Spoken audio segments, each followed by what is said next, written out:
Hello students, welcome back to my channel Richa Bhardwaj exam study. कैसे हैं आप सब? आई होप सब अच्छे होंगे। चलिए आज की न्यू करंट अफेयर की न्यू हिंदी की क्लास को हम स्टार्ट करते हैं। चलिए, आपके जो भी प्रैक्टिस सेट चलाए जा रहे हैं वो सारे ही प्रैक्टिस सेट आपके एग्ज़ाम्स को ध्यान में रखकर चलाए जा रहे हैं, तो आप सभी प्रैक्टिस सेट को कंटिन्यू अपनी प्रैक्टिस में लगाते रहिएगा। चलिए, पहला क्वेश्चन आपकी स्क्रीन पर शो कर रहा है, पढ़ते हैं। निम्नलिखित वाक्यों में से शुद्ध वाक्य पहचानिए। क्या पहचानना है आपको? शुद्ध वाक्य पहचानना है। तो देखिएगा, पहला ऑप्शन दिया हुआ है, दुर्जन लोगों को सुधारना कठिन होता है। क्या कह रहे हैं? दुर्जन लोगों को सुधारना जो है कठिन होता है। रविवार को हम चर्च जाते हैं, चर्च को जाते हैं। को क्या होता है? को कोई शब्द नहीं है, इसलिए इसको यहाँ पर नहीं लगा सकते। कठिन भी इन्होंने यहाँ पर गलत दे दिया है। यह लड़की क्या होता है? कोई शब्द नहीं है। तो श्री राम और रावण के बीच घोर युद्ध हुआ था, ये बात सबको पता है। श्री राम और रावण के बीच घोर युद्ध हुआ, ये आपका बिल्कुल सही आंसर हो जाएगा। क्वेश्चन नंबर 1 का आपका जो है ना, डी वाला आंसर बिल्कुल करेक्ट है। चलिए नेक्स्ट क्वेश्चन देखते हैं।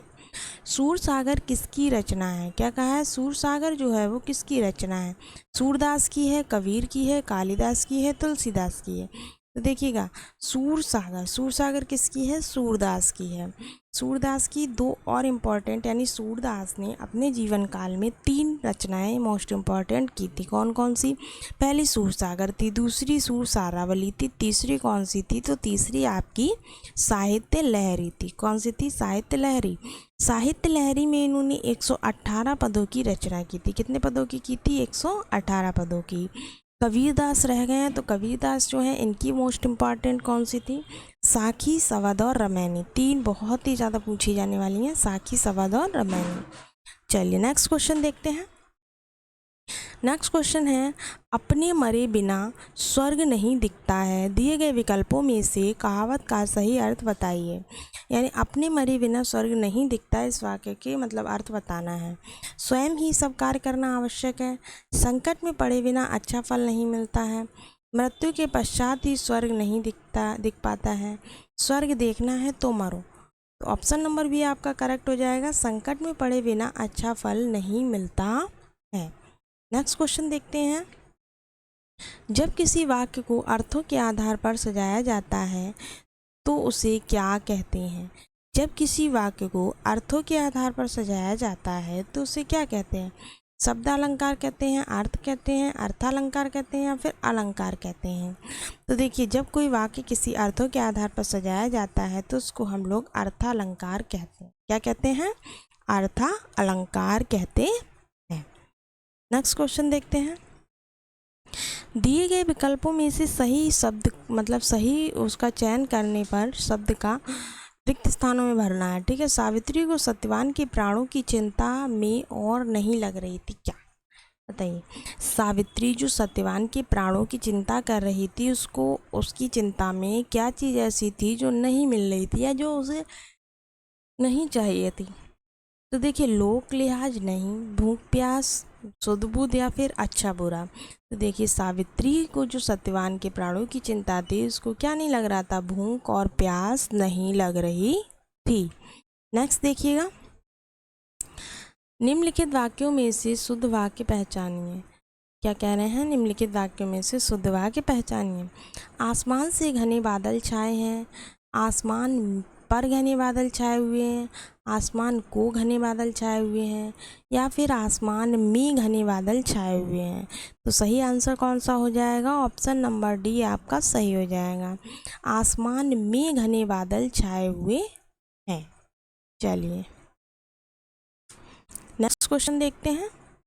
दिए गए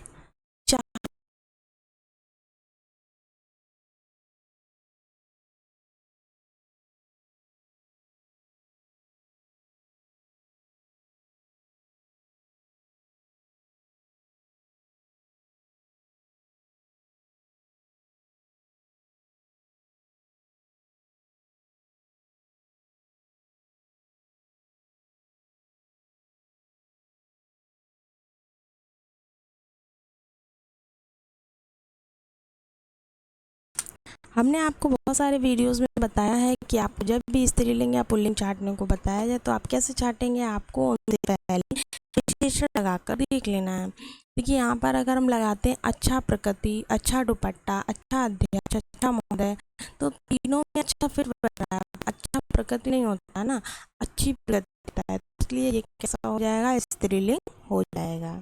चलिए नेक्स्ट क्वेश्चन देखते हैं।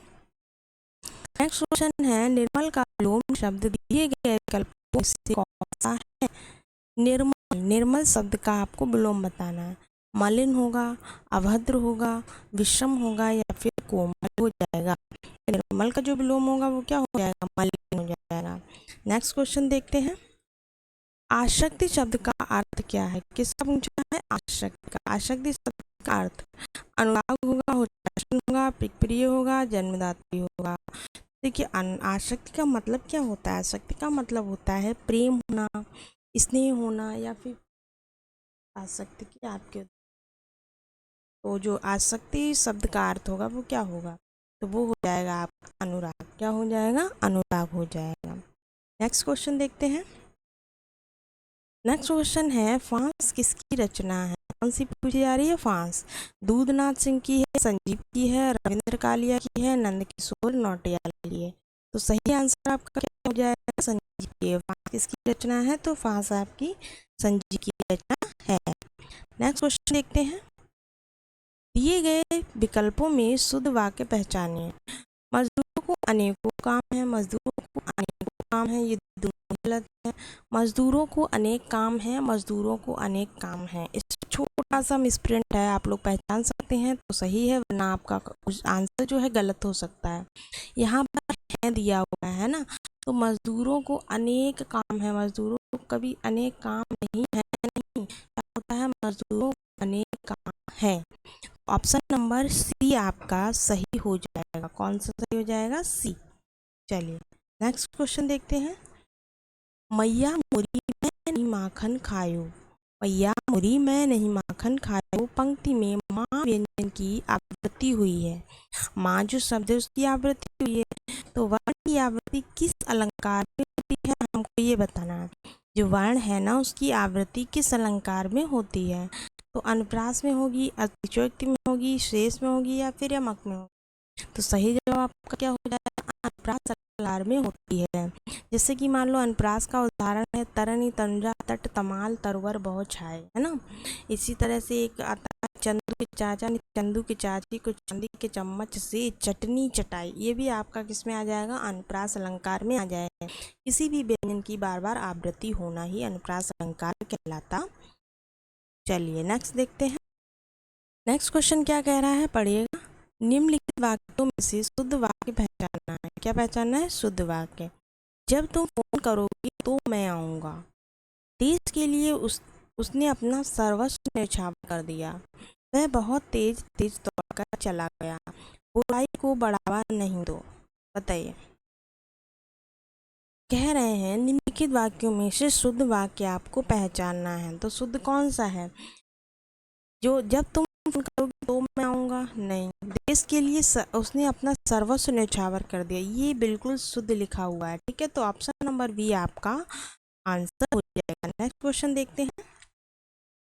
नेक्स्ट क्वेश्चन है, बालू से तेल निकालना। दिए गए विकल्पों में से मुहावरे का सही अर्थ बताइए। वाह, बालू से तेल निकालना कितना कठिन है। मूर्खता करना, बालू से तेल निकालना, संभव को संभव करना, जमीन से कच्चा तेल निकालना। बताइए इसका कौन सा आंसर हो सकता है। आपको चारों ही ऑप्शन कंफ्यूज करने वाले हैं। देखिए बालू से तेल निकालना जो है ना, असंभव को संभव करने जैसा है। कैसा, असंभव कार्य को संभव करने जैसा है। चलिए नेक्स्ट क्वेश्चन देखते हैं। दिए गए वाक्यों या विकल्पों में रेखांकित शब्द जो प्रायः एक वचन से ही प्रयुक्त होता है उसका चयन कीजिए। क्या चुनना है, जो एक वचन में ही प्रयुक्त होता हो। आपकी दर्शन से मैं बड़ा लाभान्वित हुआ हूँ। नेक्स्ट, इस वर्ष की उड़ीसा में बहुत ही वर्षा हुई है। नेक्स्ट, मैं आपके अक्ष को पूजा में ले जा रहा हूँ। बताइएगा, बताइए इसमें ऐसा कौन सा वाक्य है जिसमें ऐसा शब्द यूज हुआ है जो हमेशा ही एक वचन में प्रयोग होता है। तो देखिएगा कौन सा है, ऑप्शन नंबर सी आपका करेक्ट है। इस वर्ष भी उड़ीसा में बहुत कम वर्षा हुई है, वर्षा। ठीक है, चलिए नेक्स्ट क्वेश्चन देखते हैं। नेक्स्ट है आग लगने पर कुआं खोदना, मतलब कि आग लगने पर कुआं खोदना। दिए गए विकल्पों में से लोकोक्ति का सही अर्थ बताइए। विपत्ति आ जाने पर तुरंत समाधान खोजना, तसल्ली से कोई काम करना, व्यर्थ की भागदौड़ करना, विपत्ति आ जाने पर उसका निराकरण करना। बताइए। तो इस क्वेश्चन का सही जवाब आपका हो जाएगा विपत्ति आ जाने पर तुरंत ही समाधान खोजना। ठीक है, नेक्स्ट देखिएगा।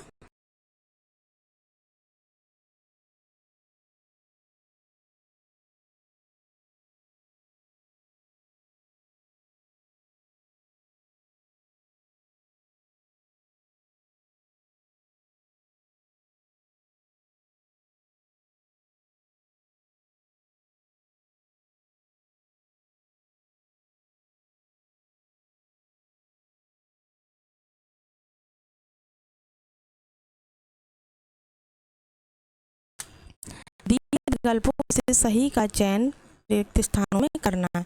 बच्चे ने आग से सबको बचाया था, पुरस्कृत किया गया, क्या होगा। बच्चे ने आग से सबको बचाया था, पुरस्कृत किया गया। जिसको से, जिसने उसे, जिस उसको, किन उन्हें, इसमें से क्या ऑप्शन है जो यहाँ पर भरा जाने पर बिल्कुल ठीक हो जाएगा। देखिए बच्चों ने आग से सबको बचाया था, यानी कि जिन बच्चों ने, जिस बच्चे ने आग से सबको बचाया उसको पुरस्कृत किया गया। ठीक है, बिल्कुल सही है। चलिए आपकी क्लास के सारे क्वेश्चंस यहाँ पर हो गए हैं। तो चलिए आज की क्लास को यहीं पर एंड करते हैं। और अगर आप चैनल पर पहली बार विजिट कर रहे हैं तो चैनल को लाइक, सब्सक्राइब, शेयर जरूर करिएगा। हम आपको स्टडी से रिलेटेड सारे वीडियो यहाँ पर देते रहेंगे, जिससे कि आपके एग्ज़ाम्स की तैयारी में कोई भी रुकावट ना आए। चलिए मिलते हैं आपसे नेक्स्ट वीडियो में। आशा करते हैं वीडियो आपको पसंद आया होगा। चलिए तब तक के लिए धन्यवाद।